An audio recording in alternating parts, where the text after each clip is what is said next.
অবশেষে জাতিসংঘের পরমাণু প্রকল্প পর্যবেক্ষণ সংস্থা ইন্টারন্যাশনাল অ্যাটমিক এনার্জি এজেন্সির সঙ্গে সম্পর্ক স্থগিত করল ইরান। গেল বুধবার দেশটির পার্লামেন্ট মজলিসে এ সংক্রান্ত যে বিলটি পাশ হয়েছিল, বৃহস্পতিবার সেটির অনুমোদন দিয়েছে দেশটির সুপ্রিম কাউন্সিলও। গেল 13 জুন ইরানের পারমাণবিক কর্মসূচিকে হুমকির দোহাই দিয়ে রাজধানী তেহরান সহ বিভিন্ন শহরে বিমান হামলা চালায় ইসরায়েল। এরপর হামলা চালায় মার্কিন যুক্তরাষ্ট্র।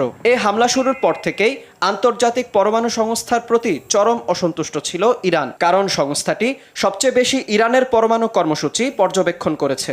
অথচ ইসরায়েলের অভিযোগের বিপক্ষে ইরানের কর্মসূচি নিয়ে স্পষ্ট কোনো মন্তব্য কিংবা হামলার কোনো কার্যকর প্রতিবাদ জানায়নি তারা। এদিকে ইরান তাদের পারমাণবিক স্থাপনাগুলো পর্যবেক্ষণ না করতে দিলে অঞ্চলটিতে নতুন সংকট তৈরি হতে পারে বলে সতর্ক করেছেন আন্তর্জাতিক আণবিক শক্তি